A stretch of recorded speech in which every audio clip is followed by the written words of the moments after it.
This is indeed a latter-day scramble for Africa. And this must be understood in the context of the changing dynamics in the world. The United Nations, as the hegemon militarily and economically, is no longer in that space as firmly as it should. And you can see what one may call a civil war within the conceptual West, the pulling and pushing of Europe and the United States of America. At the same time, there is an emerging China, which is moving in a subterranean way. There is also the emergence of other players in different ways. The Arabs are doing their thing with a view to influencing processes in Africa. The Russians are also trying to reassert themselves. The Indians, and then, of course, the formation of the BRICS, which is meant to be a counterweight to the Bretton Woods institutions, to mean the IMF and the World Bank. Unfortunately, once again, the continent of Africa is at its weakest in terms of her inability to speak with one voice and therefore to offer strength. If you look at African institutions, whether they are regional economic communities, and I'm talking about SADC, ECOWAS, the East African Community, and the Central African Organization, they are weak. And if you look at the African Union, it is weak. And because of that, it is easy to manipulate and to divide Africans. And that is why you see everybody is coming into the continent and Africans are working at cross purposes. In the very same way that African countries did in the 70s, in the 80s, and in the 90s after the collapse of the Soviet Union.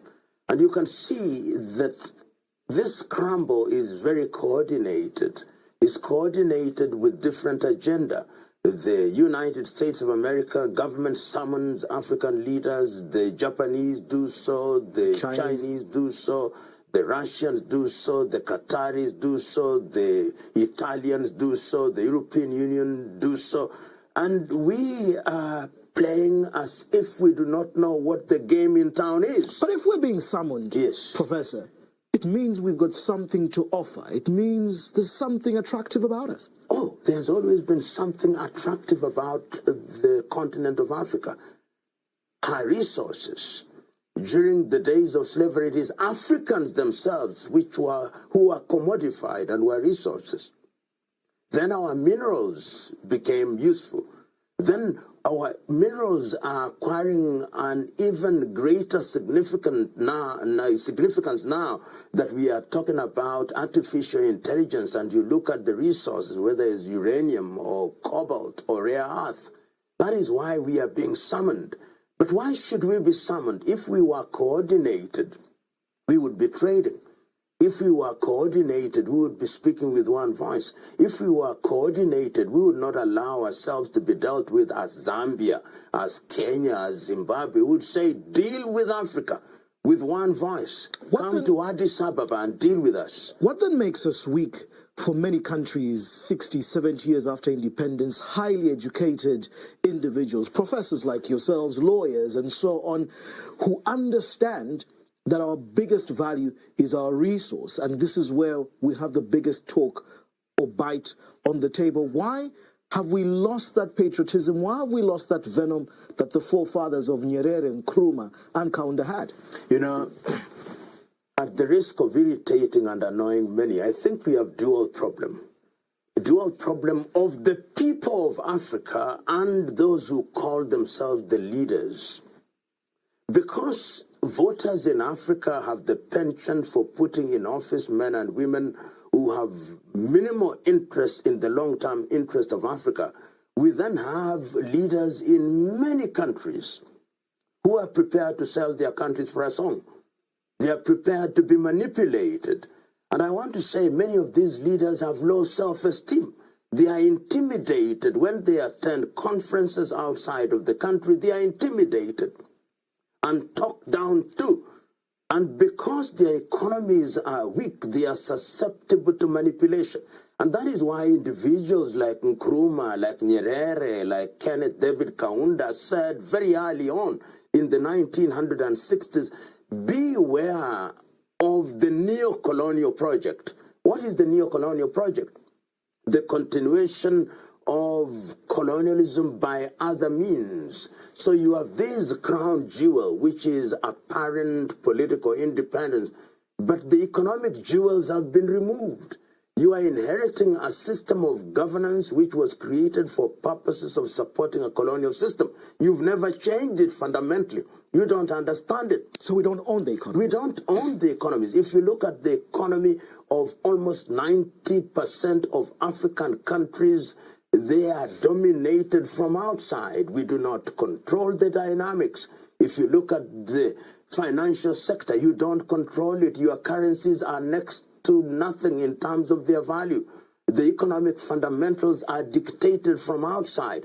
And these are the things that we ought to focus on if we are to regain economic independence and therefore have both the wherewithal to confront these latter-day colonialists and latter-day economic parasites who come to Africa for the single reason of taking Africa's resources. Are we ready and willing to do so? On the basis of the evidence available, we are half-hearted.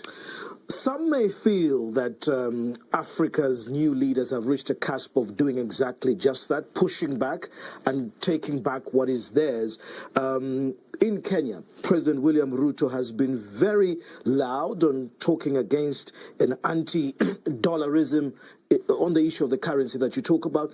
Again, is there a possibility, people like late Gaddafi tried this, to have an amalgamated United States of Africa and probably one currency, probably not really in the offing soon. Just this week, Professor, South African President Cyril Ramaphosa has been, pushing for the G20, that's the world's most powerful nations, to host its summit in Africa. First, we want to see, there's been a pushback. President Donald Trump even saying they will shun it if it happens in Africa. Burkina Faso with young Traore talking about having non-raw materials going out of Africa. We've seen that happening in Namibia and certain pronouncements happening within Rwanda. Does Africa have the right leaders with some of these examples that I'm giving? When you give those examples, I'm taken aback, except for very few. And let us distinguish the rhetoric from action. People say very good things when they go to international conferences and they make many pronouncements, but let's judge people on the basis of action. If you look at the East African community, for example, the Kenyan president that you have talked about is the chair of the East African community. Kenya is holding the secretariat of the East African community. We had fast tracking of political federation being proposed as early as 2004. We were to have a single currency. We were to have one president by the year 2010. We've got to harmonize. We said we would harmonize our customs union and our common market, but go to the ground. The opposite is the reality. We are saying the right things and doing the wrong things. Come to SADC, the same thing. And if you go to ECOWAS, it is similar disorganization. Central Africa, similar disorganization. Come to the African Union and you talk about the Africa Continental Free Trade Area. Removal of tariff and non-tariff barriers. There are tariff barriers. We said that we would have a common airspace as early as 1988 in Yamoussoukro in Burkina Faso, rather Yamoussoukro in La Côte d'Ivoire. We said that we would have free movement of people. We are still using passports. So the rhetoric that you hear from African heads of states and government and ministers as compared to the action on the ground are worlds apart. The time is now to begin to act. And that is why we must go back to the basics. If you look at some of the individuals who are there in the first years of independence, there was not communication like we have today. But listen to what they were doing and see what they were doing. See what Kaunda was trying to do, what Nyerere was trying to do, what Nkrumah was trying to do, what all these individuals were trying to do. They had confidence and they had self-respect. Of course, it cannot be said that it's all doom and gloom. There are things that are happening. In Rwanda, there is an attempt to do something, but too small an economy to have an impact that we desire. If you go to Burkina Faso, the Burkina Faso economy is a small one. It's not more than 25 billion United States of America. So the actions of taking out some of the French influence is commendable. But is it coordinated? Can it resist France and the European Union? Can it resist the pushback by these neo-colonialists? No, it can't. The only way that we can do so is to work in a coordinated fashion. You imagine for 1 minute that SADC had one common foreign policy, one economic agenda. Budgets were read and coordinated on the same day in all SADC countries and in ECOWAS and East African Community, that there was a single currency. It would be a totally different kettle of fish. You have participated in some of these initiatives, like you've rightfully put it, in the early 2000s on the East African Community. You've written concepts on this to have one president, one currency, UNCTAD, SADC, and all these. We've known this, but where is then the problem? Because, like you rightly said, history, the colonialists came and divided us with these illusionary boundaries called, borders. We are being told we are the fastest growing continent in the world, with the youngest population, with all the mineral resources, with over 1.4 billion people to internally trade. But we seem not to be doing so well in terms of intra-Africa trade. Where then lies the bigger problem as to why we have been failing to achieve even just a regional economic motivated pathway to this economic liberation? The problems are multiple. Number one, it is at the level of political leadership. That is where the problem is. Number two, economic fundamentals. We are still prisoners of an economic system that we do not understand. Zambia's Dambisa Moyo has written books on this. She's written Dead Aid. African economies are still being dictated to by IMF and World Bank. And if you look at many countries, you'll go to ministers of finance or governors of central bank in many African countries, somehow had their training in the World Bank, and they don't know better. Theirs is increase taxes, borrow more, and reduce this or that. They don't know. In other words, they are running things that they don't understand. We've got to have an economic model that we understand. Has it been done elsewhere? Yes, it has. Look at the way the Japanese run their economies, the South Koreans running their economy, the Vietnamese run their economy, the Indonesians are running their economy.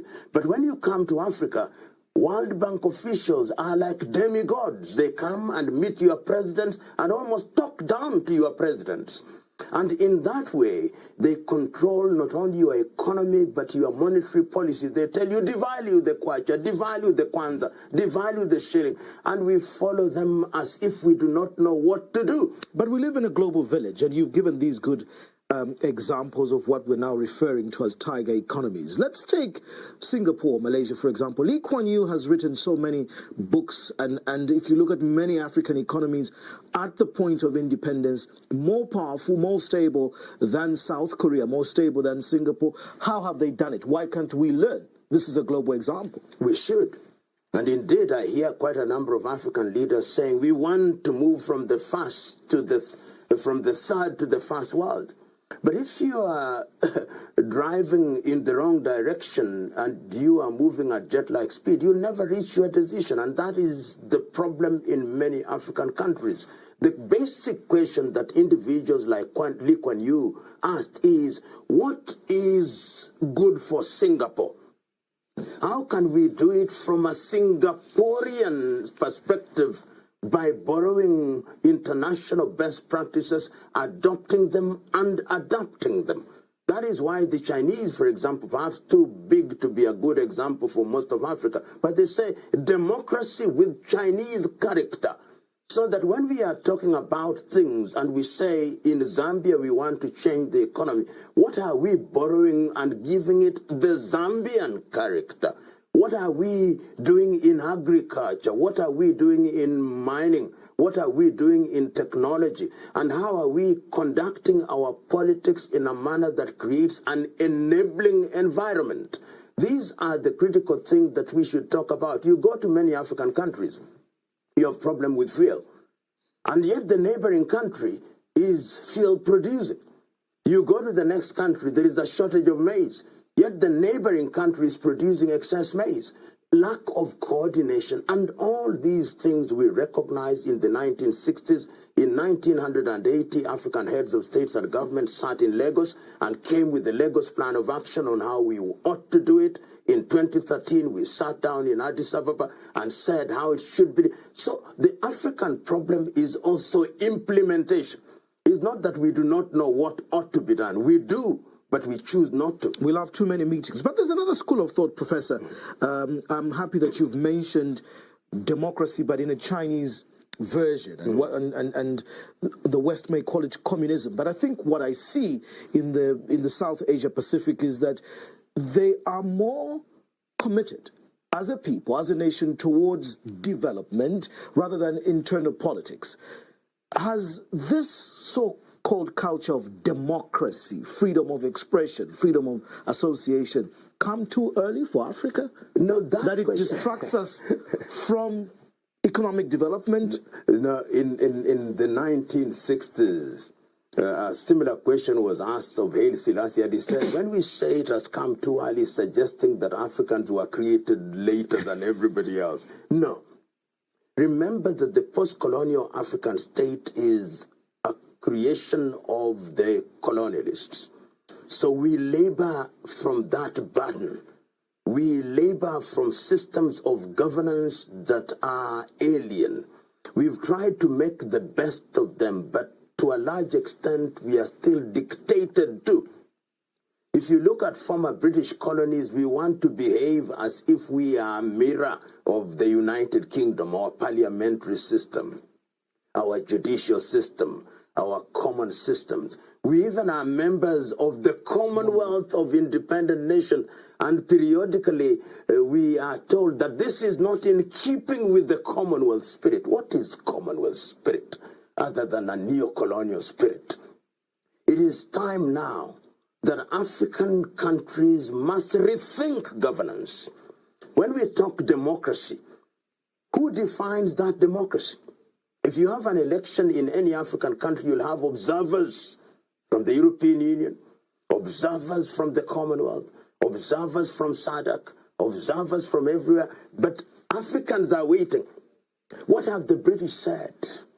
Is it good? When they say it is good, then we, even the newspapers say, that's the standard. This is the gold standard. Our low self-esteem as a people is also part of our problem. And the time is now that we must rethink governance. The Southeast Asian that you are talking about, the South Koreans, a little country that at independence had a weaker economy than Zambia, Kenya, and many African countries, what did they do? Adopted a system of governance infused with certain Korean characteristics. Then they went into the space of technology.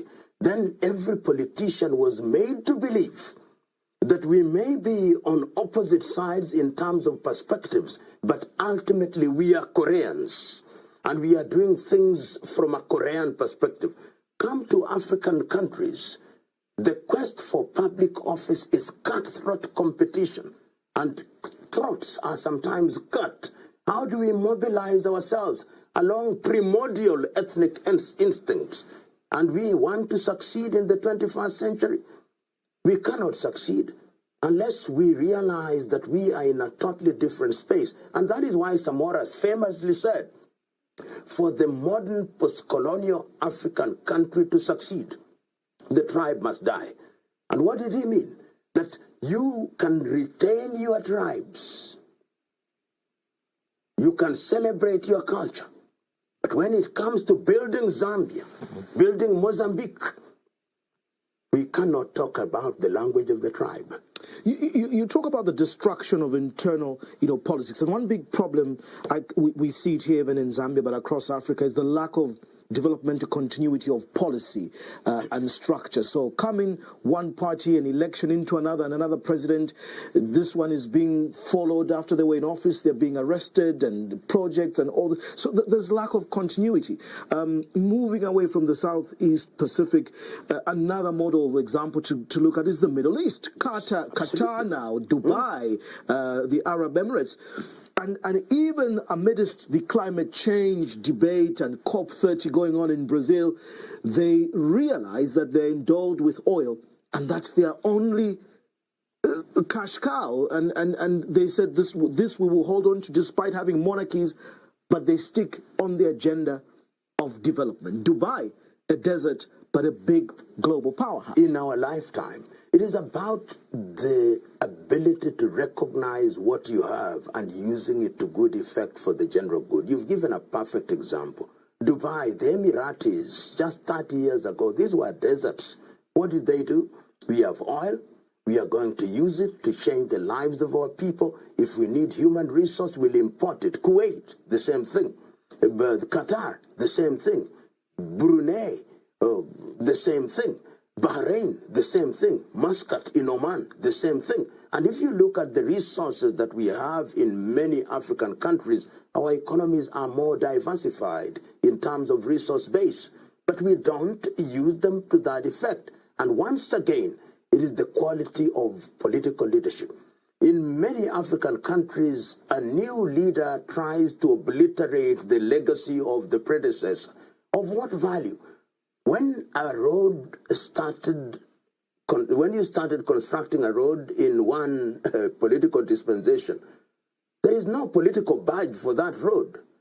Africans just want road. If I want a road from Lusaka to Ndola, I just want a road. In any event, you are using the taxes of the people. So we must liberate ourselves from this kind of thinking. We must exercise the ghost of narrowness and short-sightedness, political myopia. Once we do that, the persons who leave office will say what Nyerere used to say, that you are not successful until your successor succeeds. You've had the privilege, Professor Lumumba, to sit, meet, advise and whisper to some of these, presidents in Africa, and some of them seemingly you have publicly, supported them in terms of their visions and so on. But others begin to change along the way, become monsters or shadows of themselves, demigods within the aspect of prolonged constitutionalism, becoming long life leaders. What do you think is the problem in Africa? Let's start, for example, you have in East Africa, Yoweri Kaguta Museveni in Uganda. He's been in power since 87. In Zambia, would say Wamuyaya, lifelong. Kagame, the issues in Rwanda that Rwanda is probably not thinking beyond Kagame. They believe he should never die. They believe nobody should take over after him. To the contrary, another dynamic, you were so upbeat about Lazarus Chakwera in Malawi. Yes, I was. And he has been booted out as a one-term, president. So Africa is so dynamic. But let's talk about the old guards, like the Musevenis, the Kagames now, who are being looked at as life presidents of these economies. It pains me, particularly for those whom we thought were on the right trajectory. President Yoweri Kaguta Museveni, whose songs of praise I used to sing in the first 10 years, say this man stabilized Uganda, this man and his administration was moving in the right direction. Then there comes a time when, through influence that I do not understand, then people don't want to leave office. And what that does is creates personality cultism. What that does is that it weakens institutions. And when institutions are weak, it means that beyond that powerful leader, the things that he presided over may very well crumble. President Kagame took over in 1994 after a very painful genocide. And I'm happy to know now that he said that this is his last term, and I pray that it is. Because if it is, his duty now is to midwife succession, so that he himself would say, like Nyerere used to say and told me when I served as an intern in his foundation, that one of my greatest desires is, my greatest desire was and is for me to live as a citizen of Tanzania when I'm not the president. But sadly, Professor, most of our leaders, when they start off good, are not very good at becoming midwives to birth continuation on leadership. It is sad, and that is why I hope, therefore, that President Kagame will see this. President Museveni is going through an election in 2026, is given, he's going to win it, and I hope that that will truly be his final term, so that he begins to midwife a process that will lead to leadership that is more institutionally based. Why is it so difficult for Africa? I mean, despite the fact that we're saying we need to create our own democratic jurisdictions that mirror to our culture, why is it difficult to see continuity? In other jurisdictions, you even know that after this prime minister or president, this one is scheduled, you know, to take over. Unfortunately, you can't see or point to Uganda to say, could it be, or probably the son to Museveni in Rwanda. It's even unthinkable to start talking about a successor. People blame, they say, people around him. I never buy that it is the people around you who... You've got to make a decision that is firm and clear.